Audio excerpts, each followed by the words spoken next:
Smiles are complex. Smiles are social. Smiles can't necessarily make us happy. Smiles have social norms that vary from culture to culture. Did you know that someone else's smile can physically impact your stress levels? I bet if you're autistic like me, you knew that, and that smiling yourself sometimes is incredibly stressful. Stay with me to the end of the video for a bonus on burnout and meltdown. If you're new, welcome. I'm Carol Jean and I'm autistic.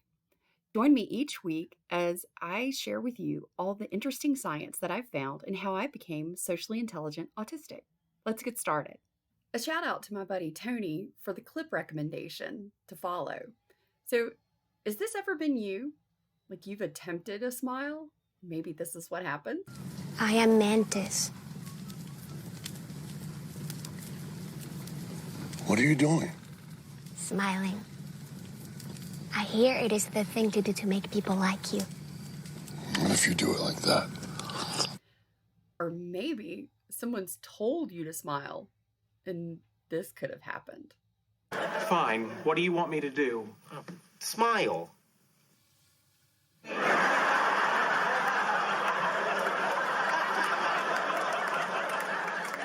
Oh, crap, that's terrifying. So, how do we go from the Mona Lisa to maybe the Grinch? And how does that happen? How do we move our face muscles? What happens in our brain, or where does it happen in our brain? So let's just talk about some of the basics of smiling. So here you have the Mona Lisa and the Grinch. These are two distinct types of smiles. The first one, well, it has so much conjecture.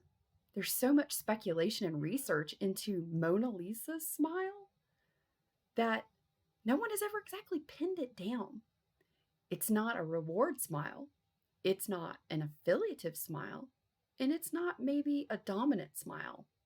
But it really is hard to pin down, and it makes for a lot of discussion. The Grinch, well, that's definitely a dominant smile. So how do we know what type of smile it is that we're receiving? How do we know what type of smile it is that we're giving? What are some of the tips and clues to look for? Here's a couple of things. Smiles have functions, and its primary function is social. You don't find yourself smiling while you're alone. There's even been studies that show that when someone reads a book and they're reading something that's funny, it's very rare that when they're alone that they laugh out loud or smile in response to the text. I thought that was interesting. Well, since smiles are social, why do we smile? Why is it so important to other people, but to us too? As autistics, we have people constantly telling us, you need to smile, or are you mad? Why aren't you smiling? Especially in smiling culture like America. So a smile is social because it's meant to convey information. It's meant to convey your personal emotions to another person or group of people. It also can convey, hi, I'm here to be part of the group, or I'm non-threatening. I'm here as a comrade or friend. It can also convey some pretty scary other things. When it's a dominant smile, like the Grinch or the Cheshire Cat, you know, those sneers, those domineering smiles, when you're on the receiving end, you know. Because here's something really cool. The human brain is hardwired to pick up on smiling in particular. We even have research that shows that there are physical responses to smiling for the person who receives the smile, not the person giving the smile, which I thought that was really interesting.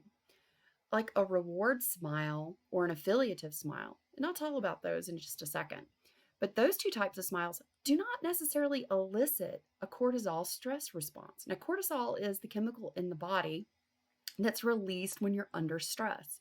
However, if you receive a dominant smile from someone, and that could be anything from them feeling superior or smug, Okay, so what does it look like? A dominant smile is usually one that the mouth is closed, it's asymmetrical, one side of the mouth goes up, and maybe even an eyebrow is engaged. So your brain automatically responds to that in a negative way.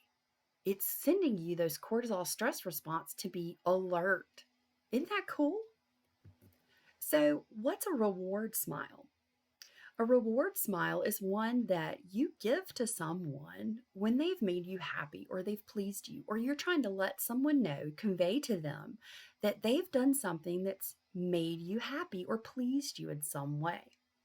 Like how a child looks at his mom and his mom smiles when he's done something good. That's a reward smile. It can happen if you're given a presentation and the people in the audience are smiling at you and encouraging you, and you're looking at them going, okay, yeah, this is working. That's a reward smile. So, what does a reward smile look like? Oftentimes, it can be a Duchenne smile. And it's named for the researcher Guillaume Duchenne, who was a French neurologist back in the 1800s. And he actually did studies where he used an electric probe to shock the facial muscles that were involved in smiling. Now, he ended up doing a lot of his research on hanged or beheaded criminals, mainly because his breathing test subjects reported how incredibly painful it was. Wow, all in the efforts of science, huh? Well, what happened was Duchenne did discover something about a true and real, authentic smile. And we even call them Duchenne smiles today because it's a constant. It's something that's proved to be true time and time again.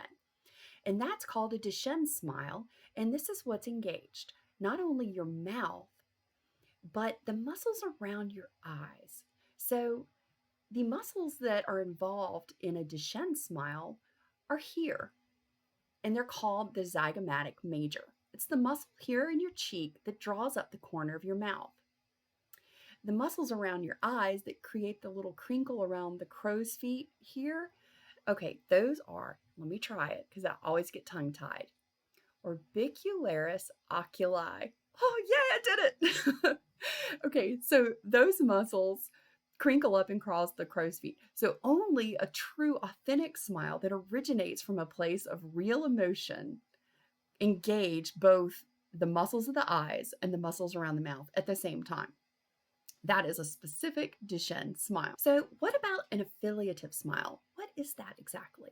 Well, a researcher by the name of Paula Niedenthal, who's from the University of Madison, Wisconsin, and she looked into and has categorized smiles in those three different categories: the reward, the affiliative, and the dominance. So, in an affiliative smile, that's a smile that engages with other people to convey the message of, hey, we're in the same boat, we're together, we have a common bond or interest in some way. It could be something as basic as standing in line at the DMV to get your driver's license renewed. And you look at the person next to you because you guys have been waiting for a while, and you kind of give them a, we're in the same boat kind of smile. An affiliative smile is usually composed of a certain type of smile. It doesn't engage the eyes. It's usually not showing any dental, so it's a closed mouth smile, and it can be symmetrical or asymmetrical, but it's usually a relaxed, genuine smile. Sort of how you look at somebody and go, yeah, we're in this together kind of thing. That's an affiliative smile. So then we have a dominant smile. The dominant smile is pretty specific as well. Our brains respond to this and our bodies respond to this. So a dominant smile is usually asymmetrical. One side of the mouth is going to draw up higher than the other, and it engages the brow, usually an arched brow, one or maybe both, depending. It can be a conveyance someone is trying to be superior, that they are angry. There could be a lot of different things. It's anything when someone is dominantly expressing a smile to someone else to convey a negative emotion.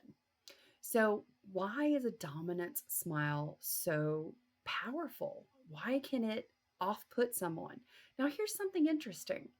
There was a really cool article that a girl wrote after she read a research paper talking about dominant smiles and how you can be affected. The person that's receiving the dominant smile, the cortisol levels raise, that's your stress hormone, for up to 30 minutes after the encounter. So, wow. Because our brains as humans are hardwired to recognize these types of things, the good and the bad, but the cortisol response only happens with the dominance smile. So if you master your dominance smile, then her philosophy and her thinking was pretty cool. I kind of liked it. Because as a woman, a lot of times we're in public and we're alone and we might be in a situation where we feel really uncomfortable. Maybe somebody's walking a little too close. Maybe we feel like somebody's following us in a way or looking at us and watching us. And sometimes it doesn't feel comfortable. You get those little vibes. Well, she found that she mastered practicing her dominant smile in the mirror. So anytime she had someone who was threatening her in some way, or she felt threatened, a perceived threat in a way, she would whip out her dominant smile on the offending person, therefore raising their stress cortisol levels and their fight or flight, which hopefully was a flight. So let's talk about the social norms of smiling, because we've established that smiling is indeed social. Well, it applies to social norms as well, and those vary from culture to culture. Okay, so I'm from the Deep South. I'm a Southern girl in the United States. That is a whole entire smiling culture in and of itself within the United States, which is considered a smiling culture already. Well, in the South, as a woman, you better smile, and you better smile often. So I don't know necessarily if I have attributed my ability to easily smile as being just part of my personality, which it most likely is, but it's also a part or a result of the social norms and the culture in which I grew up, which is the Deep South.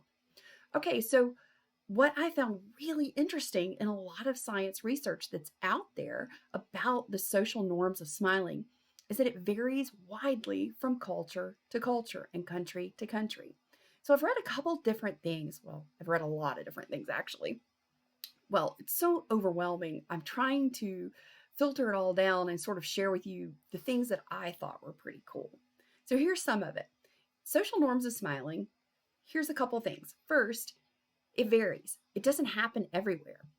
So you have cultures like the United States and Australia, Canada, New Zealand, other places like that, where smiling is part of the social norm. It's an expected response in social situations. People feel like a ready smile or one that disarms or lets people know that you're welcoming and friendly, and it can be to a complete stranger, that it's normal. Well, if you felt that way and you're an American and you go overseas and you're in Russia or Japan or in Northern Europe, that's not the case. So much so that many of those cultures, including Russia, and there's also a saying in the Netherlands that if you smile and you don't know who you're smiling at, or you're just smiling for the sake of smiling, you're an idiot. Wow. Okay. Guess I'm a big idiot. Anyway, well, those cultures value smiling in a different way. Smiling is only reserved for close family and close friends. You don't just smile at anybody on the street when you're in those particular cultures. That's part of the norm. So what I found was pretty interesting. There's a researcher by the name of Michelle Gefland, and she talks about tight and loose cultures. And a tight culture, in reference to social norms, is a culture like Japan or like Russia and China, where social norms are very rigorous and there are consequences when you break those social norms. It could be a peer consequence, it could be even a legal consequence, but there's consequences for those, and there's a very tight structure. So those particular cultures and social norms are considered tight cultures. Then she has cultures that she deems to be loose cultures, where social norms are more lenient. So if social norms that are perceived are broken, there's not a whole lot of blowback or consequences for breaking those social norms, like in the United States or Australia or Canada, which are some of the examples we're using today. All right, so If we know about tight and loose cultures, and we know about smiling norms, social norms in cultures like the United States and cultures like Russia, well, there was another study that was really cool that looked further into the demographics of certain countries and those who more readily smiled at strangers. What they found was countries that have higher, more diverse rates of immigrants, and those are also coincidentally loose cultures as defined by Michelle Geflin, all of those cultures smile readily. When the immigrant population is almost nil or not very diverse, and you talk about countries like Japan, talk about Russia, Northern Europe, those types of countries, then you're talking about tight cultures, you're talking about strict social norms, and you also find there's not a whole lot of immigrant population. So it really makes you wonder. I sort of put those three things together in my perception of what I was reading. Okay, I thought it was pretty cool. So if you've got immigrant population affecting it, you've got loose and tight cultures, you have differences in social norms. God, where do you live? When you travel, when you're talking to somebody online, if you're video conferencing, you have to take those kind of things into account. You also have to remember, where are you in respect to the people around you and how you're communicating. So, since social smiles are incredibly hardwired in our brain to be perceived, and one culture thinks you're an idiot if you smile just for the sake of smiling, and another culture thinks something's wrong with you, or you're mean, or you're in a bad mood if you don't smile. Well, where do we go from there? Well, you have to know where you live. You have to know where you are. That's my tip on that one. Okay, so for smiling and all of its positive touting about how great it is, smiling is a wonderful social tool. Well, there's the negative side, there's a downside.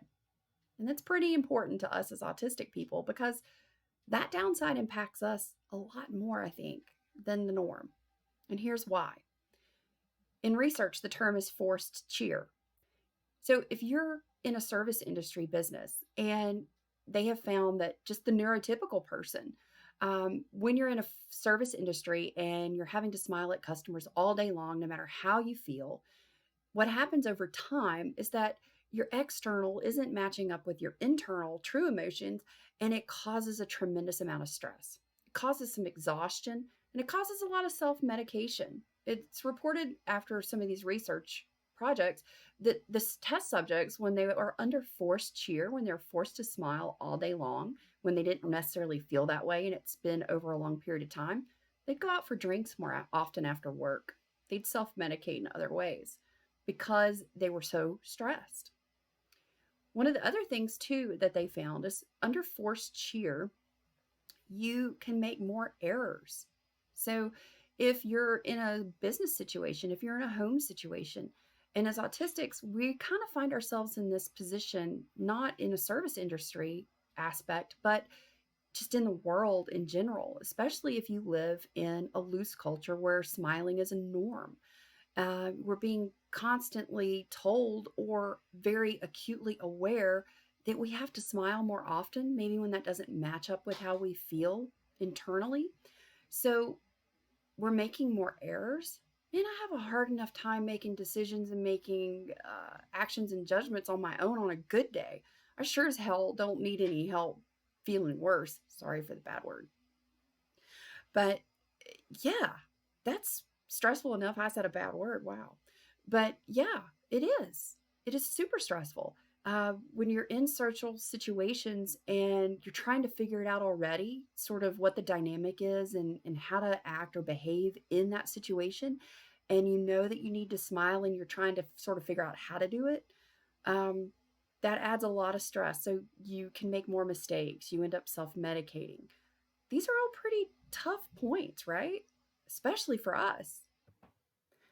The biggest and most serious negative side effect of forced cheer, to me anyway, is that it makes it more difficult for you to begin to identify how you truly feel. It becomes more difficult for you to connect and identify what your real emotions are when you're constantly being forced to smile. As autistics, this is a really big deal because for most of us, we can easily identify someone else's emotions and feelings. We connect with them very deeply and strongly. I mean, if somebody's sad or something's going on with one of my friends or somebody that I see, I really deeply and truly connect. I know how they're feeling. But for me personally, a lot of times I have a hard time identifying or putting words to how I'm feeling. And that really bothered me to think that, if I have forced cheer, or if some of my other autistic friends out there are in these situations of forced cheer for long periods of time, and they're starting to have even more difficult times identifying how they're feeling, man, that's a really big issue for us. We already, I know I do, and I know a lot of you guys do because you've reached out, have difficulty identifying how you're feeling personally. I mean, it's easy to identify how somebody else is feeling. We do that really well. And we empathize very deeply and strongly. But when it comes to our personal feelings, sometimes those take a little while to work out. I know for me, when I'm under a lot of stress or I've got a lot of emotions running through me, I can't just identify one thing. I have to really kind of sit with it for a little bit. I have to really reflect and try and figure out, how do I feel about this? So, did you know that in the past, research was touting that simply by the act of smiling, you can make yourself happy? Well, new research has shown that that's not necessarily true. In some of the most recent research on smiling and its effect on your mood, it shows that there's a very small percentage of people that smiling can actually alter their current mood state. So when somebody says smile, it'll make you feel better, it isn't necessarily true. There's a million different things that smiles can mean and what they convey, not just to us, because we're just the individual, but to the other, because smiling is social. It impacts others around us. It impacts how they respond to us. So it indirectly does impact us. So mastering and better understanding the smile is pretty darn important, especially as autistics, because the rest of the world seems to kind of get it. They're more hardwired for it. We are, but maybe not as much. So once you know, you can always know more and you can always do better.